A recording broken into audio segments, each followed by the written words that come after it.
Le problème n'est pas ton manque d'argent. Le problème est la relation que tu as à ton compte bancaire. Peut-être que cette relation, elle ressemble à une relation que tu as eue avec un ex toxique, voire même peut-être avec tes parents. Une relation où tu manques de confiance, tu doutes. Une relation où tu as l'impression de manquer d'amour, de reconnaissance, de respect, de retour. Une relation où tu es dans l'attente, voire même où tu es dans l'insécurité. Une relation même où tu as l'impression de devoir quelque chose. Au contraire, la relation que tu peux avoir avec ton compte bancaire peut ressembler à une relation trop cool, genre la relation que tu as avec ta ou ton meilleur ami, ou avec ta ou ton homme, femme de ta vie autre, bon, tu as compris. Une relation où tu as totalement confiance, où tu sais que vous pouvez vous soutenir l'un et l'autre, où tu sais que si tu vas pas bien, ben, cette personne va être là pour toi. Si au contraire tu vas très bien, tu peux être là pour cette personne aussi. Une relation où tu donnes et tu reçois à même hauteur, voire même plus. Une relation où c'est simple, il y a la sécurité, il y a de la sérénité, même de la stabilité. Pourquoi je te parle de ça? Parce que c'est totalement en lien avec l'outil de coaching qu'on va voir aujourd'hui. Et quand j'ai découvert cet outil de coaching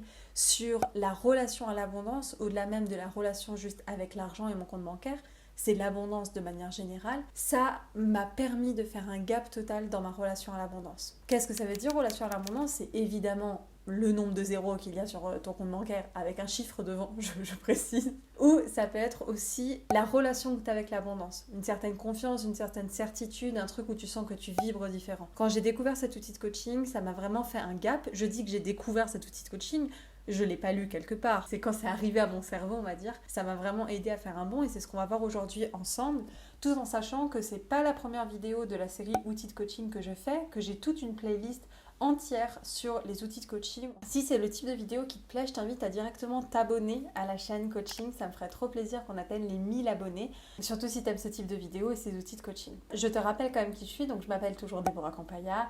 Je suis coach en émotion et coach business et j'aide surtout les entrepreneuses qui ont envie de se libérer de schémas d'auto-sabotage, de leur syndrome de l'imposteur, à pouvoir aller à l'étape supérieure dans leur vie et du coup aussi dans leur business. Et évidemment que ça a un lien avec leurs finances, ce qu'elles osent attirer à soi, autant dans l'abondance financière que aussi les autres types d'abondance. Parce qu'il y a plein d'autres types d'abondance, l'abondance d'amour, de connexion, d'opportunités, il y en a plein, il y en a plein. Aujourd'hui, on va vers l'abondance en général, mais on va parler aussi d'argent, parce que c'est cool l'argent.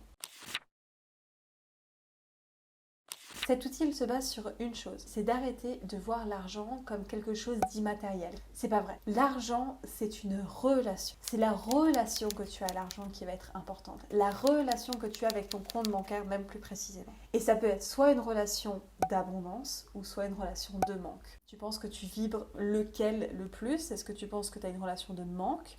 Ou est-ce que tu penses que tu as une relation d'abondance? À combien est-ce que tu as cette relation d'abondance? Je te laisse y réfléchir. Je te propose de faire l'exercice, tu vas voir qu'il est très simple mais très puissant. Je te propose de le faire en même temps que la vidéo. Je vais te mettre les étapes, je vais te donner des exemples, et puis tu auras juste à le reproduire et à me dire à quel point ça aura changé ta vie et ta relation à l'argent juste après en commentaire. C'est trop cool, non? Alors, première étape. Comment traites-tu l'argent? Quelle est la relation que tu as à l'argent?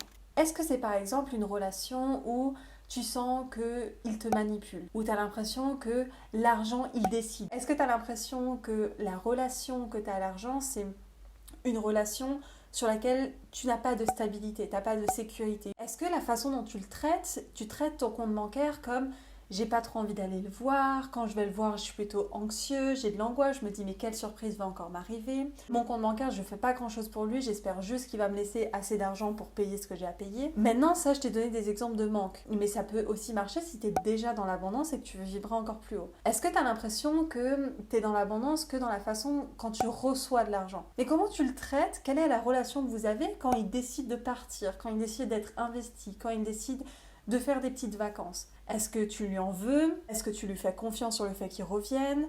Est-ce que dans ces moments-là, tu mets ton compte bancaire de côté et tu ne veux pas le regarder? Est-ce que tu as tendance à avoir petit avec lui, à ne pas bâtir de projet avec lui, à ne pas te projeter dans le futur avec lui? Je te laisse écrire un texte entier. Si j'étais toi, qu'est-ce que je ferais? Je mettrais pause à cette vidéo, je prendrais mon carnet et j'écrirais directement le texte sur comment je traite l'argent, donc le compte bancaire aussi, et quelle est ma relation à l'argent. Et tu écris sans réfléchir, ça va être très important. Je te laisse faire ça, je compte sur toi. On va passer à l'étape 2. Avant qu'on passe à l'étape 2 qui est très importante, je veux faire un petit rappel. Le petit rappel, c'est qu'on a souvent tendance à attendre que l'argent nous donne. L'argent ne nous doit rien. Qu'est-ce qu'on donne à l'argent? À quel moment on fait des actions, on porte de l'attention à notre compte bancaire de façon bienveillante, comme on le ferait pour une relation? Non, mais des fois, j'utilise l'argent pour me faire plaisir. Oui, mais c'est pour te faire plaisir toi. Qu'est-ce que tu fais pour lui? Est-ce que, typiquement, tu vas traquer, prendre du temps tous les jours pour aller lui donner de l'amour, pour lui donner des mots doux? On s'en fiche si on est perché ici, hein, on veut juste que ça fonctionne. Donc, est-ce que tu prends du temps pour faire ça? Comment est-ce que tu parles de lui quand il n'est pas là? Est-ce que tu parles de lui comme quelque chose d'oppressant, quelque chose qui va juste au gouvernement qui veulent nous utiliser? Est-ce que tu parles de lui comme non mais de toute façon c'est tout le temps compliqué et tout est trop cher, comme s'il ne savait pas s'auto-évaluer? Comment tu le traites? Ça c'est important, de renverser la tendance. On ne peut pas te donner si tu n'es pas prête à recevoir, mais surtout si tu ne donnes pas en premier. Donc d'abord on donne. Maintenant que le petit rappel il est fait, je vais me poser sur la deuxième étape. La deuxième étape, c'est de répondre à la question, maintenant que tu as fait ce texte, je t'invite à ne pas te spoiler et à faire le texte en amont. À quelle relation que tu as déjà vécue ou que tu vis encore aujourd'hui ressemble le texte que tu viens d'écrire? Trouve le nom. Ok, maintenant que tu as trouvé le nom, dis-le-moi en commentaire. À qui est-ce que ça ressemblait? Dis-moi qui était cette personne pour toi. Je serais trop curieuse de le voir. Donc souvent, on va quand même sur des relations passées, mais des fois, c'est des relations actuelles, hein, quand même. Je le vois en coaching. Troisième étape, maintenant qu'on a allé voir tout ce qui est le manque et ce que tu vis actuellement, on va se projeter, on va aller vraiment voir la puissance de l'exercice. J'aimerais que tu me choisisses dans ta vie une relation d'abondance. Ok, tu as le nom. Pareil, tu peux me dire en commentaire qui est-ce que c'est. Moi, je te dirai après mon exemple à moi à la fin de la vidéo, promis. Maintenant, pareil, j'aimerais que tu écrives sur un texte comment est-ce que tu traites cette relation. Quelle est la relation que tu as avec cette personne que tu viens de me donner son prénom? Est-ce que la relation que tu as avec cette personne, c'est une relation de vulnérabilité, d'authenticité? Est-ce que tu as envie de la voir constamment? Est-ce que tu penses à elle? Comment est-ce que tu parles d'elle quand elle n'est pas là? Combien de fois par jour tu penses à elle? Avec quelle énergie est-ce que tu penses à elle? Avec quelle émotion tu penses à cette personne? Écris tout ça. Je te laisse écrire le texte directement sur comment tu traites cette relation, donc de toi vers elle, ce que tu donnes, et à quoi ressemble cette relation entre vous. Je vais te faire évidemment ma petite expérience, donc la relation que j'ai choisie et qui m'est venue très naturellement, c'est la relation avec Alex, et j'ai écrit un petit texte que je vais te lire. Donc, avec Alex, je me sens aimée et je sens qu'on est là pour grandir ensemble. Je lui fais totalement confiance et je sais que si un jour on devait se séparer, ce sera pour avoir quelque chose de plus grand encore et de mieux encore. Si ponctuellement ça va moins bien, je sais que c'est une phase nécessaire et ça nous permet de mieux nous ressourcer pour mieux se retrouver. Et à chaque fois qu'on se retrouve, c'est encore mieux. Avec Alex, je sais que c'est naturel, j'ai pas besoin de forcer pour que l'amour soit présent. On sait s'adapter aux aléas de la vie et on choisit consciemment de grandir ensemble. C'est un choix. Alex me laissera toujours faire rentrer plus d'amour et d'épanouissement dans ma vie. Il veut mon bien et je veux le sien et je n'ai aucun doute à ce sujet. Il sait très bien m'aiguiller et quand je vais mal, il me supporte. Quand il va mal, je suis là pour lui et aussi pour penser à moi. J'aime énormément Alex et je suis la personne qu'il aime le plus au monde. J'aime trop. Voilà, maintenant que tu as écrit ton texte, j'aimerais que tu le lises et qu'on va changer le mot, on va changer la personne, on va imaginer que c'est la façon dont tu traites l'argent. Donc ça va être la première partie. Je vais lire avec toi, j'ai juste fait un copier-coller et j'ai changé les Alex avec l'argent et je vais te laisser voir comment ça sonne. Avec l'argent, je me sens aimée et je sens qu'on est là pour grandir ensemble. Je lui fais totalement confiance et je sais que si un jour on devait se séparer, ce sera pour avoir plus grand encore et mieux encore. Si ponctuellement ça va moins bien, je sais que c'est une phase nécessaire et ça nous permet de mieux nous ressourcer pour mieux se retrouver. Et à chaque fois qu'on se retrouve, c'est encore mieux. Avec l'argent, je sais que c'est naturel. J'ai pas besoin de forcer pour que l'amour soit présent. On sait s'adapter aux aléas de la vie et on choisit consciemment de grandir ensemble. C'est un choix. L'argent me laissera toujours faire entrer plus d'amour et d'épanouissement dans ma vie. Il veut mon bien et je veux le sien et je n'ai aucun doute à ce sujet. Il sait très bien m'aiguiller. Et quand je vais mal, il me supporte. Et quand il va mal, je suis là pour lui et aussi pour penser à moi. J'aime énormément l'argent et je suis la personne qui l'aime le plus au monde.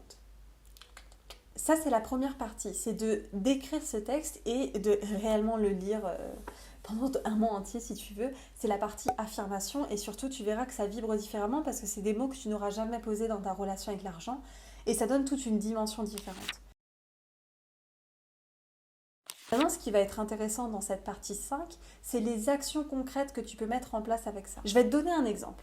Si je pars du principe que comme dans ma relation avec Alex, je peux lui faire confiance et que si je vais pas bien, ben, il est là pour me supporter, s'il va pas bien, je suis là pour supporter, pour me ressourcer, bref, tout va bien, quelle est l'action concrète que je vais mettre en place avec mon compte bancaire ?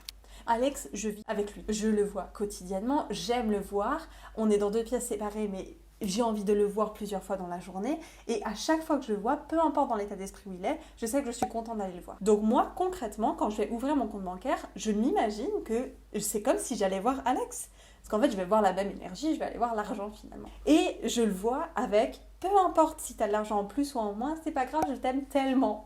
Vraiment.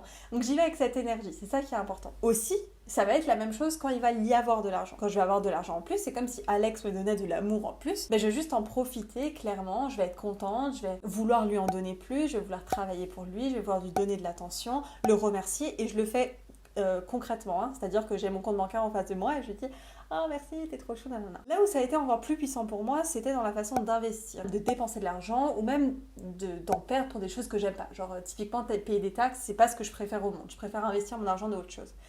Mais à chaque fois que mon argent sort de mon compte bancaire, j'imagine que c'est comme mon amoureux qui voudrait prendre des vacances. Et je suis contente pour lui.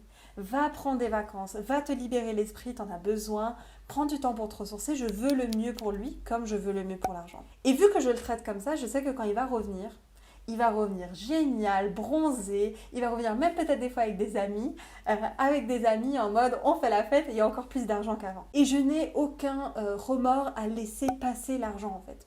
Quand il circule cet argent, c'est comme moi vouloir prendre soin de ma relation avec Alex et lui dire épanouis-toi. Plus tu t'épanouis et plus je suis épanouie. Si tu as besoin de sortir pour pouvoir re-rentrer de façon exponentielle, avec plaisir. Et je te fais confiance sur le fait que tu seras toujours là pour moi.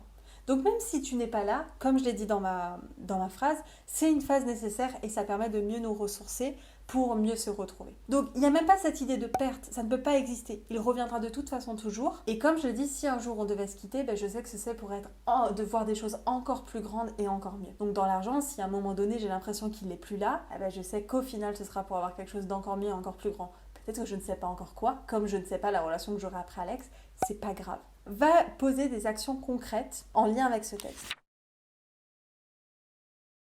Et la dernière partie, qui est la partie plus spirituelle, qui est presque un bonus à cette vidéo, ça va être le fait de donner un nom à l'argent. Donc là, tu peux juste te connecter à l'énergie de l'argent dans ton compte bancaire et te demander si elle ou il, déjà est-ce que c'est un prénom féminin, masculin, autre, quel serait ce prénom? Tu peux faire un tirage de cartes pour t'aider et tu pourras faire du coup un copier-coller de ce texte en changeant le mot argent par le nom que tu auras trouvé. Ce sera encore plus puissant parce que pour toi ce sera personnalisé et en plus de ça, ça va plus vite te reconnecter à l'essence même que tu as mis derrière ce mot-là. Donc voilà, j'espère que cet outil de coaching t'a vraiment aidé. Vraiment, je te jure, mets-le en action, il est trop puissant. Et si tu veux plus de vidéos outils de coaching, tu peux non seulement me dire sur quoi en commentaire, je pourrais t'en proposer. Et n'oublie pas de me dire aussi en commentaire du coup quelle était l'ancienne relation et la nouvelle relation. Et évidemment, à t'abonner à la chaîne pour qu'on atteigne les 1000 abonnés avant le 1er mai. On va essayer, ce serait trop bien. Je te laisse sur ça, prends soin de toi. Bye bye.